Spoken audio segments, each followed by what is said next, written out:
नमस्कार, आदाब, सत श्री अकाल। मैं ओपी सिंह आपका शहर में आपका स्वागत करता हूं। आज धनतेरस का दिन है।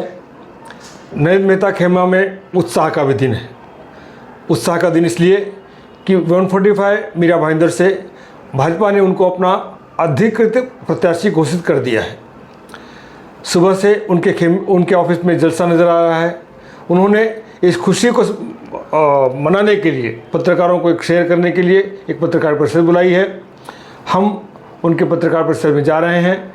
आइए देखते हैं कि वो क्या कह रहे हैं, उनकी क्या मंशा है और किन मुद्दों को लेकर वो चुनाव मैदान में जाएंगे। धन्यवाद सर। इस शहर के विकास के मुद्दों को लेकर आप खड़े हुए हैं, इसमें प्राथमिकता किस चीज़ को देंगे सर? नहीं, पहली बात ये कि प्राथमिकता तो बहुत कुछ है, लेकिन सबसे बड़ा समस्या पानी की है। और जो पानी 2021 में मिलना चाहिए तो आज तक रखड़ रहा है। हम पहले 6 महीने पहला पानी का प्रोजेक्ट पूरा करेंगे, जनता को पानी मिले, ये हमारा संकल्प है। बरसात के दिनों में आपने गाड़ियाँ खूब चलाई सर, सड़कों पे खड्डे से भरे, उनको कैसे? अभी देखिए, मुझे आने दीजिए। सारे जो हमने 44 संकल्प लिए वो सारे पूरे करेंगे। एक नया मीरा भाईंदर, नया तो गलत हो जाएगा, लेकिन मीरा भाईंदर को और प्रगतिशील करेंगे, इतना विश्वास दिलाता हूं। जो मध्यम वर्गीय परिवार है, आपने स्कूल बनाया, विद्यालय बनाया, मध्यम वर्गीय परिवार को वहन नहीं कर पाता, उनके लेकिन हमने सभी कुछ उस पर लिखा है। गरीबों को पक्के मकान देने की बात की, शौचालय बनाने की बात की, आरोग्य की बात की है, महिला भवन बनाने की बात की है। सभी 44 जब संकल्प देखेंगे, हर वर्ग के व्यक्ति को उत्तन से लेकर चेना तक हर एक को न्याय मिले, इस प्रकार का हमने संकल्प लिया है। धन्यवाद। देखिए, एक चीज़ समझ के चलिए,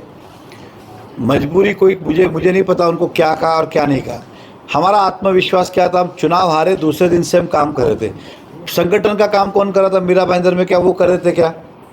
अगर उन्हें था तो संगठन का काम करते। पार्टी भी देख रही ना कि संगठन का काम कौन कर रहा है। 5 साल से इस शहर में संगठन हम चला रहे। वो तो उद्धव ठाकरे में गए थे, कल सरकार नहीं गिरती तो वो यहाँ आते क्या? या फिर संगठन कमज़ोर हो गया होता तो इस पार्टी से लड़ते क्या? ये तो संगठन हमने मजबूत रखा, इसलिए सभी को चाहिए था। और पार्टी को मैंने क्या कहा, इसलिए दिल से उनका धन्यवाद व्यक्त किया कि कार्यकर्ताओं का आत्मसम्मान रखा। क्योंकि 5 साल हमने इस शहर में मेहनत, 5 साल नहीं, पिछले 2009 से जब से आए तब से पार्टी को यहाँ तक पहुँचाने का काम हमने किया है और उसका फल मिला, ऐसा मेरा मानना है। उनका पार्टी में योगदान क्या था कि उन्हें टिकट मिले। देखिए, अगर उन्होंने ऐसा सोचा भी है तो फिर मैं कहता हूं उनको कोई हक ही नहीं बनता है टिकट मांगने का।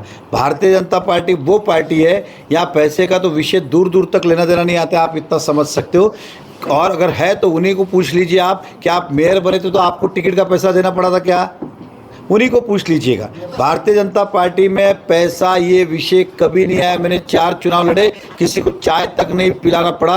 मैं फडणवीस साहब को पिछले 5 महीने में केवल एक बार तभी मिला था, हमें वो भी नहीं। मैं इच्छुक हूँ, ये दावेदारी उनसे की। ऐसा भी नहीं कि हाथ जोड़ने पड़े, पैर पड़ने पड़े, मेरिट के ऊपर उन्होंने निर्णय लिया है। पहला मैंने कहा कि जो दुष्प्रचार करना था कर दिया। बार बार वही मुद्दे लाओगे तो जनता भी समझदार है। पहले भी जनता को गुमराह किया आपने, जनता अब सच जान चुकी है। जनता को शहर में विकास चाहिए, इसलिए हमने एक ही निर्णय लिया है कि हमारा संकल्प मीरा भाईंदर के विकास का। केसीस हमने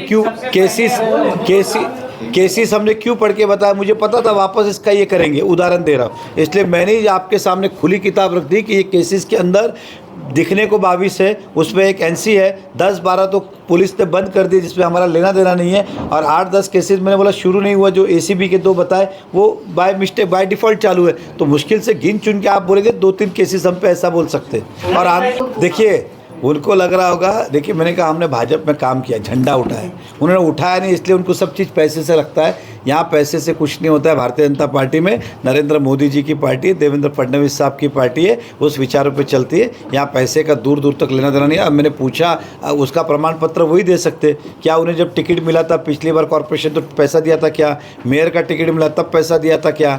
बताए ना। अगर उन्हें मिलता तो फ्री में मिलता और हमें मिला तो पैसे से मिला, ऐसा है क्या? ये सब आपको क्या बोलूँ, वो कितनी बातों का खंडन करे, उनके कार्यकर्ताओं का भी हम खंडन करें। आप सब जनता समझदार है, एक मेरी बात, जनता समझदार है। भारतीय जनता पार्टी को केवल और केवल महाराष्ट्र में सरकार स्थापित करनी है, महायुति को। पैसे का कोई लेना देना नहीं है। और मैं आपके जाहिर रूप से खंडन भी करता हूँ इस आरोप का। हकीकत से कोई लेना नहीं, इस तरह का गुमराह कोई भी करे नहीं। ऐसी ही खास जानकारियों के लिए आपका शहर न्यूज चैनल को सब्सक्राइब कीजिए और बेल आइकन दबाना ना भूलिए। धन्यवाद।